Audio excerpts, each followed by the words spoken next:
Bonjour à tous, je suis très heureuse de vous retrouver aujourd'hui pour une nouvelle vidéo et cette fois je vais vous parler des produits que tout le monde a aimé sauf moi. Ce sont des produits dont j'ai beaucoup entendu parler, que ce soit sur YouTube ou sur les blogs, également des fois sur les réseaux sociaux, et donc certains je les ai achetés pour ces raisons-là parce que tout le monde les aimait et donc moi je les ai achetés et ils ne m'ont pas plu. Donc je commence tout de suite, j'ai deux mascaras. Le premier c'est le Colossal de Maybelline. En plus je l'ai acheté x3 parce que c'était une offre dans les aéroports où c'était 3 pour le prix de 2 et souvent j'aime beaucoup les mascaras Maybelline, c'est le premier au fait qui m'a pas plu et donc au fait je faisais totalement confiance et finalement je ne l'aime pas du tout. Déjà il m'a fait des chutes énormes, j'avais plein de petits bouts là en bas alors que ce n'est pas en waterproof, c'est souvent il me semble les waterproof qui ont plus tendance à faire ça. En plus de ça, je trouvais qu'il allongeait pas bien les cils et surtout qu'il les recourbait pas bien parce que mon problème à moi c'est que mes cils sont très droits et donc j'ai besoin d'un mascara qui les recourbe et ça je trouvais qu'il ne faisait pas du tout. Donc en plus comme il fait des chutes, bah je le porte pas du tout, donc je sais pas ce que je vais faire de ces encore deux mascaras qui sont encore fermés. Donc si ça vous intéresse, si à vous il vous plaît, dites-moi, j'en ai deux donc je sais absolument pas quoi faire. L'autre c'est celui-là, c'est le Yves Saint Laurent. Il appartenait à ma maman, et puis au fait, comme elle est devenue allergique à beaucoup de ses produits, elle me l'a donné. Elle l'avait acheté sur conseil de son esthéticienne. C'est le... ouais, donc le volume Effet Fossile. Et au fait, pareil, je trouve qu'il me recourbe pas du tout les cils. Je trouve qu'il fait pas énormément de volume. Et en plus, pareil, il tient pas non plus. Enfin, à la fin de la journée, j'ai aussi du mascara en bas. Et donc, pour moi, c'est éliminatoire pour un mascara. Je trouve qu'en plus, il est très pâteux. Ça, c'est peut-être parce qu'il est un peu vieux, j'en sais rien. Mais en tout cas, je ne l'ai pas aimé du tout. Alors que j'ai quand même entendu beaucoup de bien dessus sur la toile. Ensuite, j'ai un produit pour les lèvres, c'est le Melted, je sais pas, de Too Faced.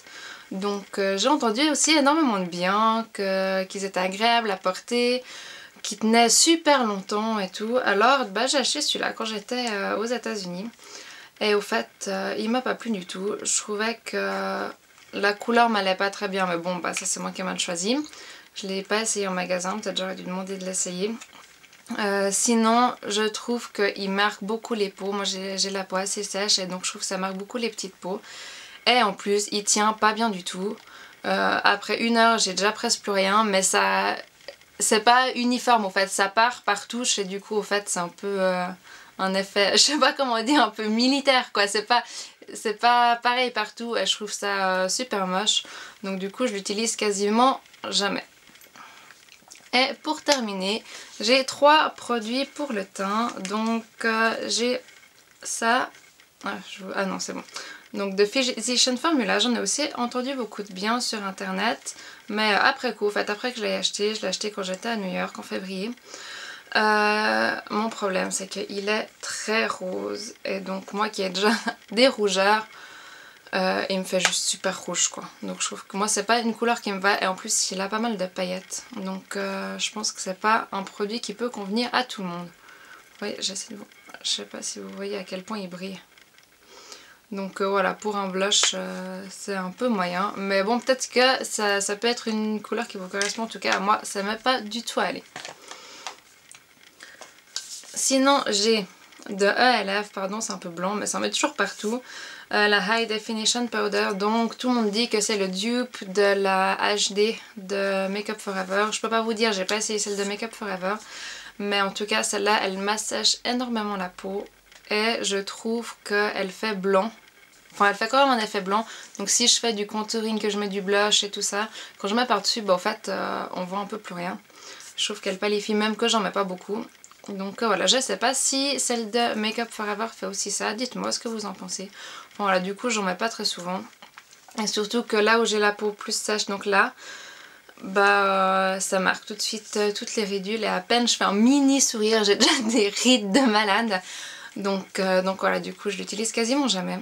Et pour terminer, c'est la Mineralize Skin Finish de MAC. Alors ça je sais qu'il y a aussi énormément de gens qui en parlent, tout le monde l'aime. Donc voilà, je l'ai quand même utilisée parce qu'en fait c'était une de mes premières poudres. Mais au fait elle me fait un effet super poudré, on dirait que je me suis renversé de la farine sur la figure. Et je me suis rendu compte au fait, je me suis rendu compte de ça en utilisant d'autres poudres qui me faisaient pas ça. Parce qu'au début que je me maquillais, je me rendais pas trop compte de tout ça. Donc voilà, en fait j'ai remarqué que c'est souvent un peu les produits MAC, que ce soit les fonds de teint ou les poudres, ils font cet effet là sur moi. Et donc sur ma peau qui est sèche, ça marque vraiment toutes les zones de sécheresse. Et moi ça me va pas du tout. Et voilà, et pourtant je sais que normalement c'est une poudre qui est plutôt bien adaptée aux peaux sèches et que beaucoup de gens adorent sur internet, sur les blogs. J'en ai énormément, tout ce qu'on veut entendu parler, je vais y arriver. Et donc voilà. Donc c'est tout pour les produits que moi j'ai pas aimé, mais pour lesquels j'ai entendu beaucoup d'avis positifs. Je serais très intéressée aussi de connaître votre avis sur ces produits-là. Et si tout comme moi vous avez des produits aussi que tout le monde a aimé sur vous, ça m'intéresse aussi d'avoir un avis différent. N'hésitez pas à vous abonner, à liker la page Facebook s'il vous plaît, à me demander en ami aussi si vous avez envie. Et on se retrouve très bientôt pour une nouvelle vidéo. Au revoir!